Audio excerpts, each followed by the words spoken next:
Hi, this is me, Mr. Madan Kumar, Assistant Professor, Satyabama Institute of Science and Technology. Right, we have discussed about wall jet experiment. Now we are going to discuss about nozzle pressure distribution. So we are using two different types of nozzle. One is convergent nozzle, the other one is divergent nozzle. And we are going to calculate the pressure distribution over the nozzle. So pressure distribution inside the nozzle. So we will be calculating the 10 pressure distribution. So each pressure distribution has been marked with the help of 2 centimeters each.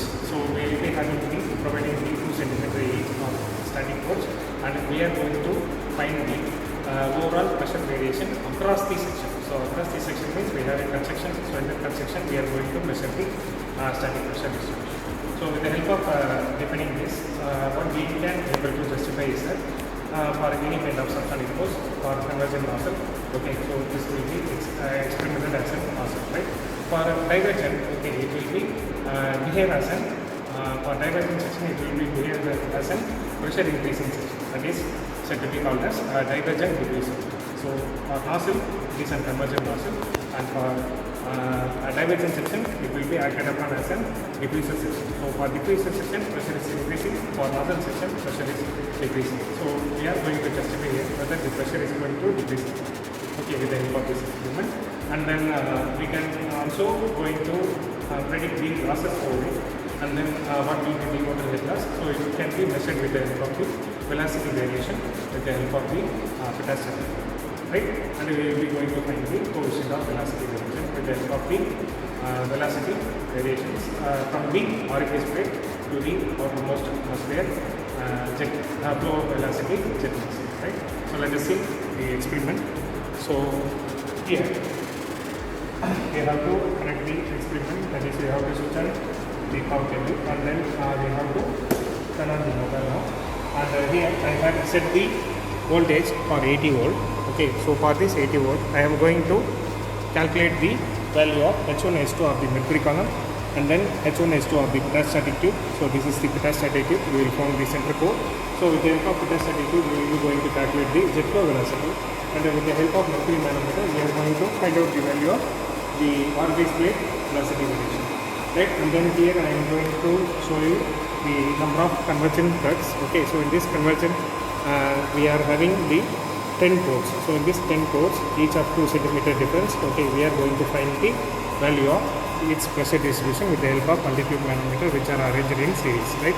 So unlike the similar experiment of wall jet, here we are going to measure the pressure across the nozzle, okay, pressure distribution across the nozzle, okay, in each experiment, and we can be able to identify that how much the flow losses has been occurred.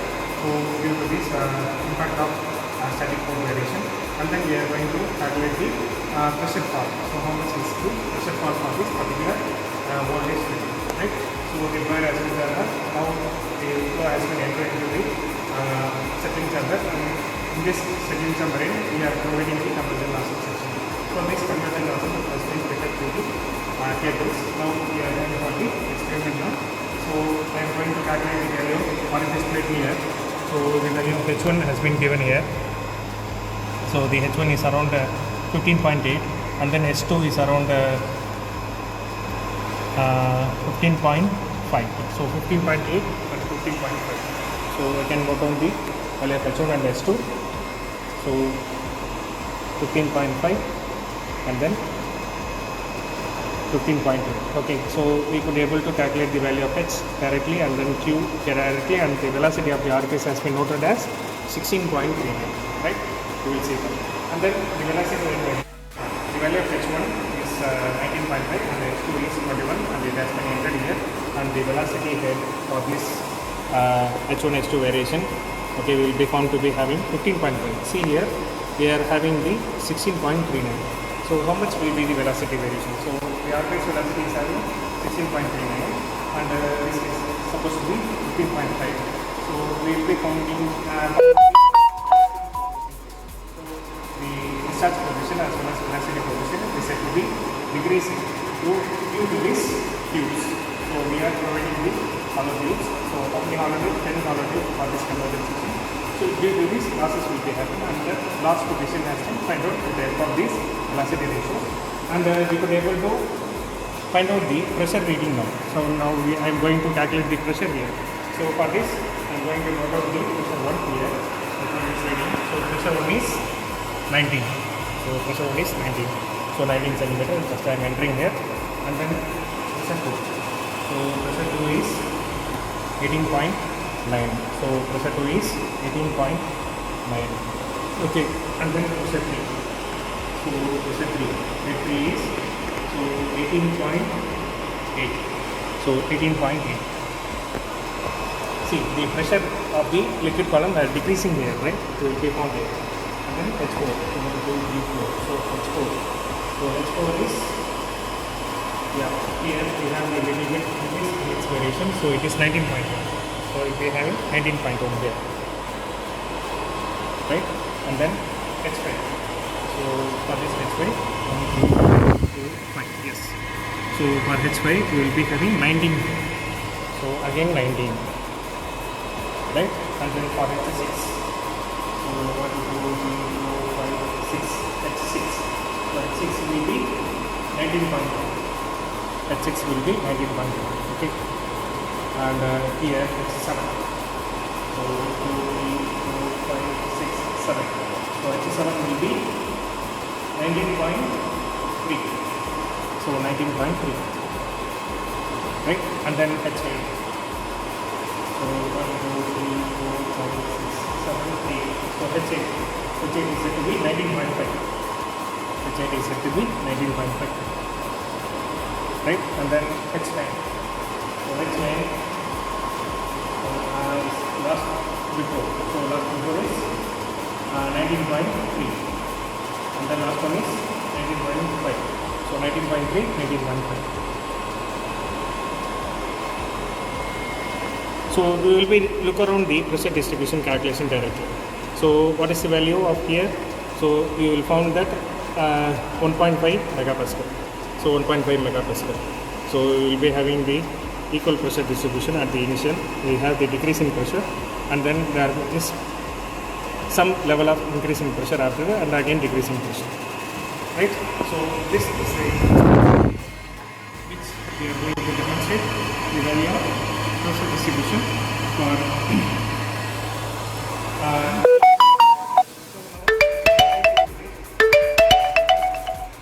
for this under voltage. We will be able to find the value of this pressure variation. For 140, 160, for like this, I can use this 20 to 2 volts RPM, and we can be able to find the value of the pressure distribution for this concerned convergent process. So the experiment is same for divergent diffuser section. So for this divergent diffuser section, here what we are going to do is we are going to have this molten wax. We have to remove it, right? And we are having the same kind of holes here. So there will be 6 holes. Okay, the same pattern has been dismantled here, and we can refit using the reverse method. So we are going to fit this section, smaller section in this, and then larger section will become there. So it will be looking like divergent section. So the divergent section during subsonic flow, where the pressure distribution is going to be increased. So it acts as a diffuser. The same convergent nozzle. Okay. So during the subsonic flow, it behaves as a divergent diffuser. So the divergent section behaves as a diffuser. So this is also the same experiment, same methodology, same method we are going to calculate it. Only thing, the pressure is increasing or decreasing with respect to the nozzle and the diffuser. Okay, we are going to check its pressure variation. That's it. And then to this, we will conclude that we could able to confine that the results which has been obtained from this point.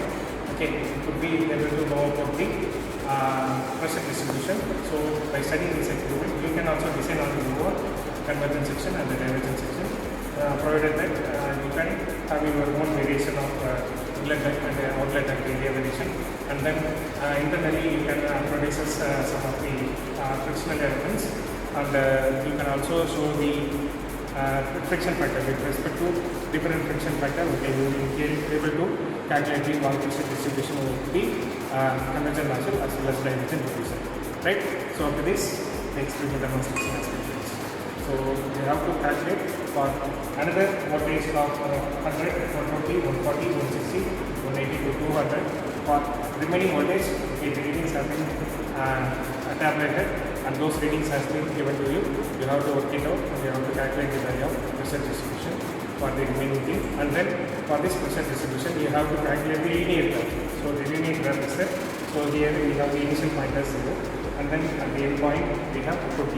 So from 0 to 20 you have to come. So 0 to 4, 6. So likewise we will be calculating up to 20 centimeter length. Okay. So what will be the pressure distribution? Pressure distribution is on the y-axis and the x-axis will be having the cross-sectional length. So the cross-sectional area length, cross-sectional length for each electrostatic pole is said to be x. So it will be increases by 2 centimeters consecutively, and we will be going to plot with the help of graph. Graph is very simple, and it is we will apply the linear or non-linear graph depending on the readings which has been tabulated. So we have to use the curve planes. Okay, using in the Excel sheet. So using curves, we have to draw the curve. Okay, we have to draw the curve. That's it. I will see you in the next section. Thank you.